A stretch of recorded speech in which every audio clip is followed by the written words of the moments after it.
experimental research, I would like you more because it's the most difficult paper. So I will assign the most difficult paper to your group. Okay, and I will explain you more about experimental research. Okay. Who is the person?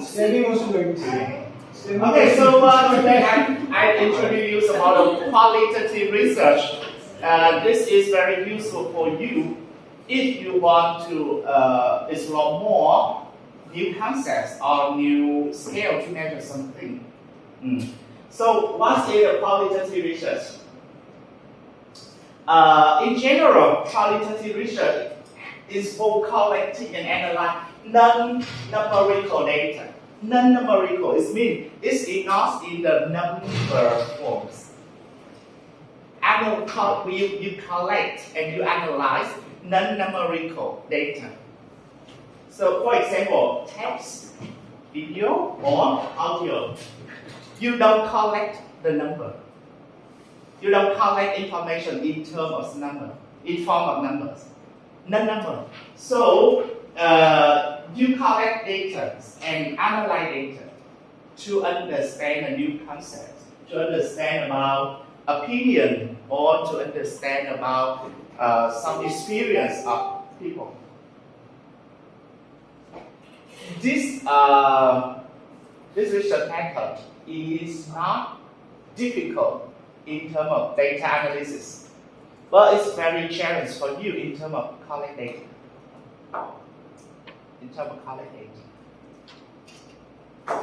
So is it commonly used in the humanity and social science?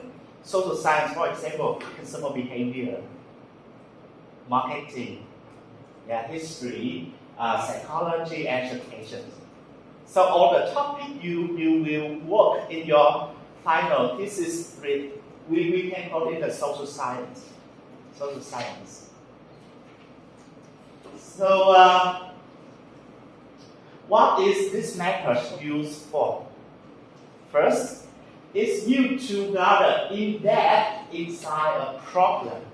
For example, you have the report, the sales of the company in this quarter reduced compared to last quarter or compared to the last year.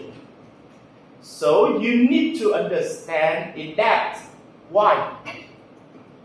Okay, so you conduct qualitative research to explore the reason. Okay, for example, in IMBA, maybe for example next year, it's just an example, the number of IMBA students registered to this program double or triple compared to this year. So you need to conduct qualitative research with the manager to understand why the number of students registered to IMBA increased significantly. So you use the qualitative research to gather in-depth insight. It means you want to understand deeply a problem. Okay. Second, understand different meanings that people place on their experience. For example, when I conduct a study to understand the reasons why consumers continue using online food delivery. Okay, come back to this center. I want to interview many consumers to understand more or understand deeply their experience. And if you use quantitative research based on the number, you cannot get this type of information. Okay? And it tells the researcher how and why things happen. It's very important. How and why? Because when you collect quantitative data, you use the software to analyze the number. You don't know why. You may not understand or may not know the reason behind the number. So you conduct a qualitative research to know how it's happened and why it's happened. And later, you will have 3 papers to read, to discuss. And I think through these 3 papers, you can understand a little about quality research. So there are some examples. We have, okay, for example, new product development is an issue. It's one issue, new product development. So you may have many questions that you can use the qualitative research to collect data and analyze. For example, what would our current market think of the proposed product idea? So you want to propose a new product to a market. And before you propose, you may conduct some qualitative research by interviewing the target customer and ask them to give the feedback or their opinion about what do they think about new product. If you use quantitative research, collect number, you cannot get this information. Okay? Job analysis. Does the current assignment or task generate most productivity? So you need to interview or you need to ask employee to give the feedback. Okay? So in the final evaluations, it means you at the end of the semester, you may do the teacher evaluations. So in the questionnaire, we have both quantitative and qualitative questions. So quantitative is mean they give you some question to evaluate about your experience in the class, and you will evaluate it from 1 to 5, 1, 2, 3, 4, 5 the level. So it's called quantitative data because in the format of number. If you feel satisfied, very satisfied, you will choose 5. You feel satisfied, 4. You feel normal, 3. But after that, they will ask you some qualitative questions. Do you have any comments? Or what did you learn from this class? It's a qualitative questions. So, evaluation of teacher will not be on only quantitative research, but based on also qualitative. Because sometimes if you feel, I don't know how to choose, so you choose randomly. Okay, 1, 2, 3, 4, 5, you choose randomly. So it will not reflect the exact situation, but through your qualitative answers. If you evaluate, for example, give me 5, but you give the feedback, you give me negative feedback. So the school will base on this question and based on your answer to know, okay, your answer are complete. Okay, so it's the role of qualitative research. Okay.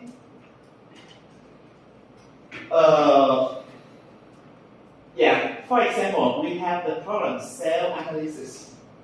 You want to analyze about the sales. Why the loyal customers stop buying our service?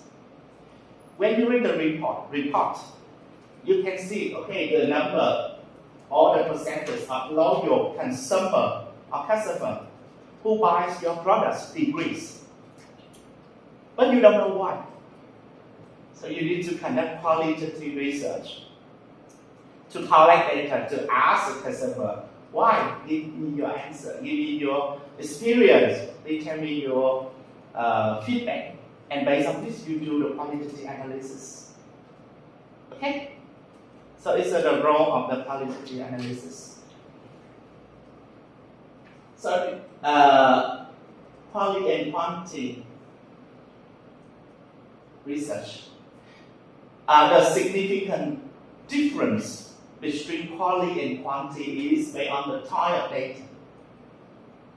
For qualitative research, you collect non-numerical data.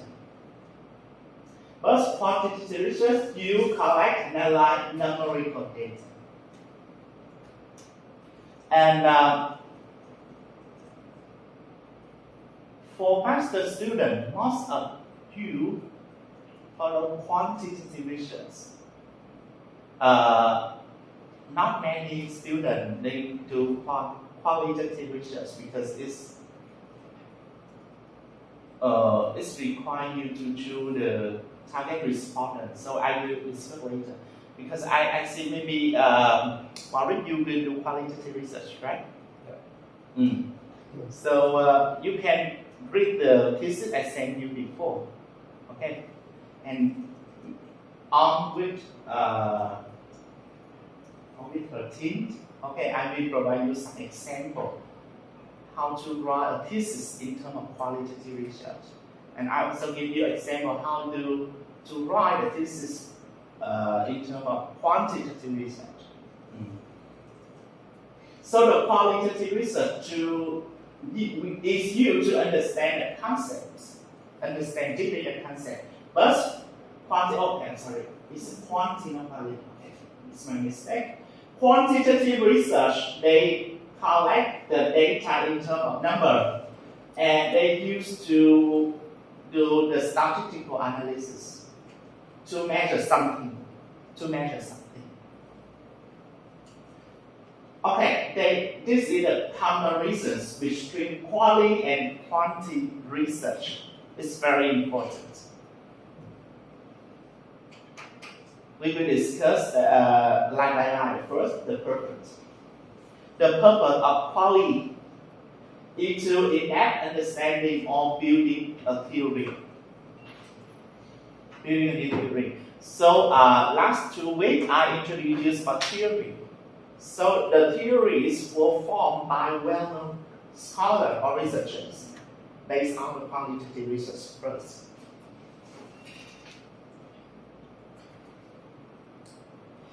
But for quantitative research, is to describe or predict something and test the theory.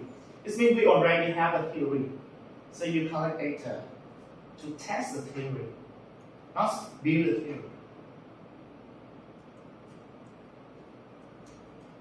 So for survey research is one type of quantitative. When you do the survey, you need to base on, for example, you want to measure customer loyalty. You have some questions. So where did these questions come from? The answer is come from the qualitative research. Before the scholar or researcher, they propose some measures for variable. They underwent qualitative research to collect more idea or information or feedback from customers. And based on this, they build the patterns, they build the scale. So the focus of qualitative is understand and interpret. This means explain. But for the quantity, you describe, you explain, and you predict because related to numerical data. And then, for qualitative research, it's required high involvement of researchers. You are the main actor in the qualitative research. But for quantitative, the participant or the people who involved in your research is the main actor. So it's required a low involvement. For example, you have a survey link and you post on the Google, the Live group or Facebook. Okay, we have you to do the questions survey. So your involvement in the research is not too high. But for qualitative research, later I will explain you the method. Interview is a main method in qualitative research. So when you do qualitative research, you need to find the respondent. And you are the interviewer, so you need to prepare everything before you interview customer, interview employee, interview the participant.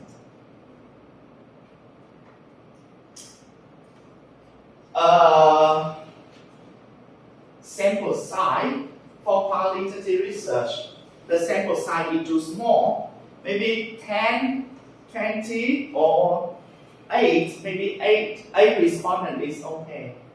10 respondents okay.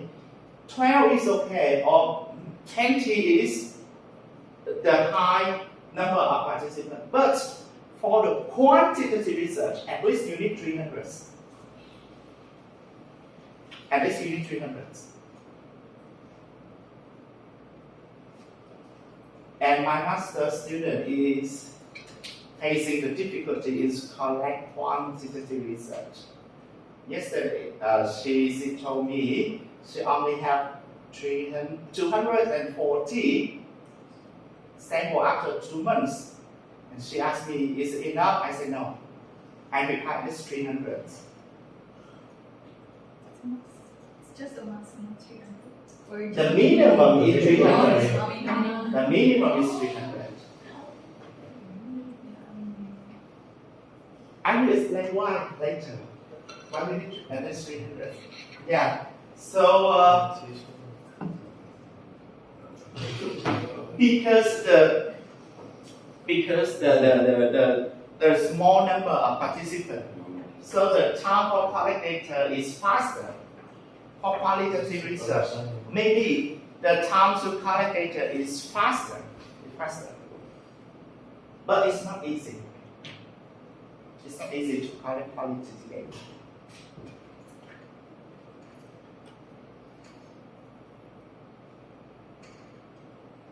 Okay, any question here before moving to next step?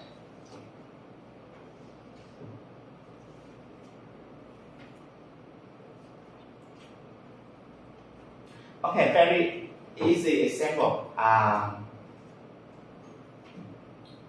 For example, last semester, my evaluation score from student is quite high. Okay, it doesn't matter. And the managers or the secretary, they want to understand why the student give me the high score, so they can interview you.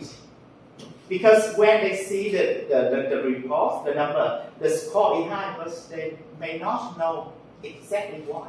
So they will interview you. They do, okay, they gather you into a room.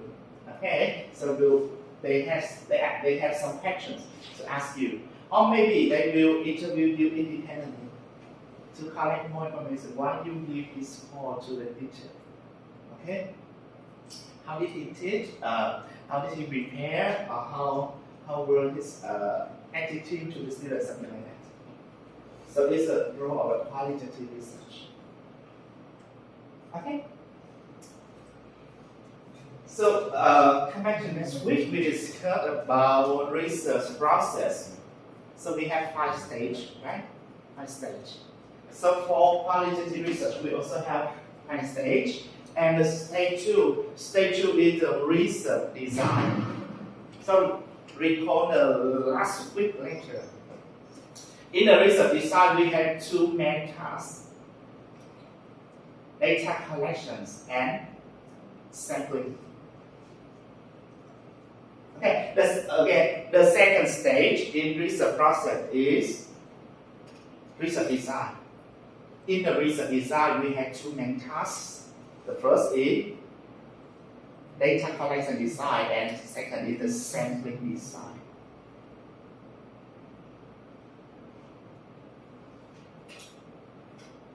So it means we need to ask many questions about the types of data you want to collect. How will your tenants respond? How many respondents you need sampling? So we move to the first. So in the qualitative research, we also focus on sampling design and data collection design. So for sampling, remember that. The first thing you need to remember, the number, the sample size, small. In general, it's small. And we For the qualitative research, okay, the new concept, non-probability sampling. New concept you need to understand. Please focus on some the red or the green color I highlight. Non-probability sampling. If you do qualitative research, you need to answer the questions when you write the thesis. What types of sampling you have?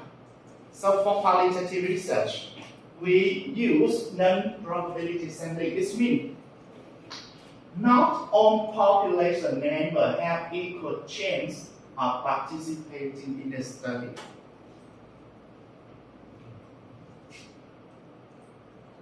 For example, our university want to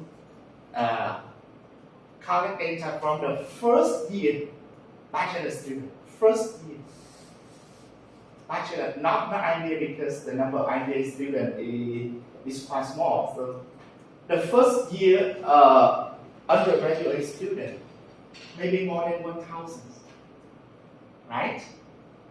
So they cannot interview all students. So they will choose randomly. It means not all students have the chance to participate in the study. We call it non-probability sampling.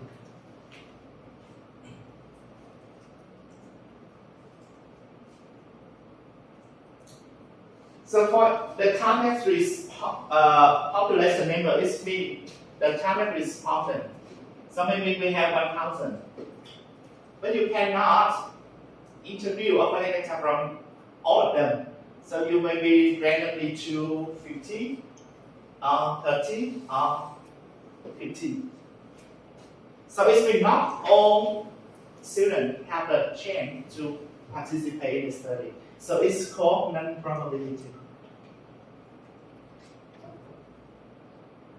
So remember what I highlight. It will appear in your midterm exam. Okay. So for non-probability sampling, we have three main types. Purpose sampling, snowball sampling, and convenience sampling. Okay, three concepts you need to understand. Okay, purpose sampling. It means you choose the participant based on some purpose. It means you have the reason to choose them. You have the reason to choose them. So the purpose is sampling. And when you use the purpose is sampling, you need to explain why do you choose them.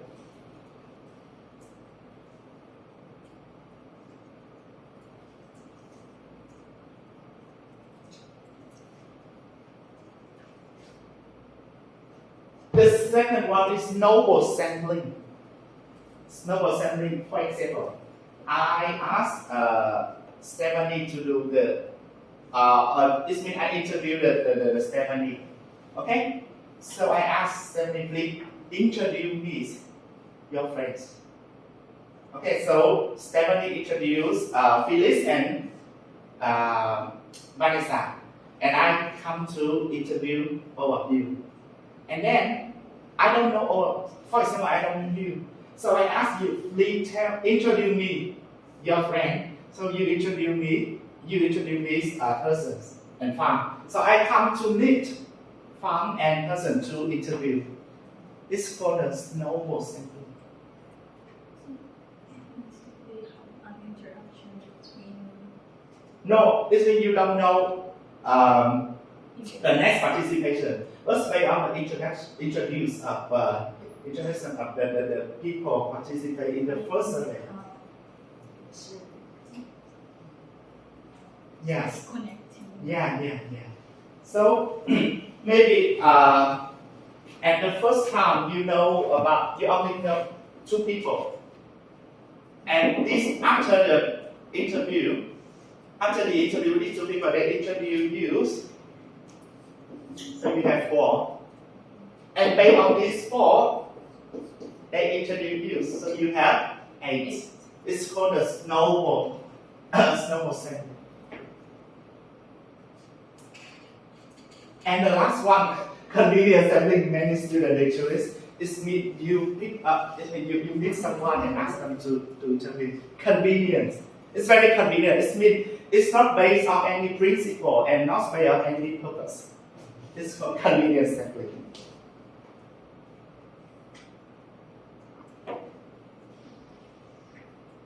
And of course, among these three types, convenient sampling has many shortcomings, many cons. Because you don't have any reason to explain why you choose them. Just only okay because you can approach them. That's all. Of course, for as a student, we don't require you to do purpose sampling because very typical. We're very happy if you have enough data, that's all. Okay. We're very happy if you can collect enough data. But for the PhD, or PhD level, be careful with the convenient sampling. Maybe when you submit, okay, I've already experienced this. I submit a paper to a journal. And after two hours, they reject because I use convenient sampling. And they say, okay, because you use convenient sampling, we don't accept this. No any review. How they know? How they know? How reviewer know? They scan when we submit. Maybe the editor, the staff before we move to the editor, we have the staff. They check. Maybe they use Control F to search some keywords, and they can find. And then recheck.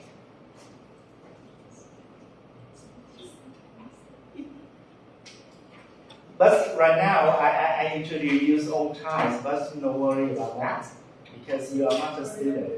Yeah. So regarding to sampling, I introduced some techniques like this. Okay, depends on the purpose of your study, and depends on your social network, depends on your social relationship. You can choose which type of sampling methods you want to follow. Any question here? Any question here? No? Okay. Make sure you remember this. You understand this and remember this.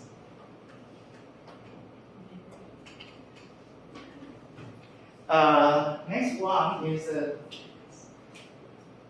data collection. Data collection.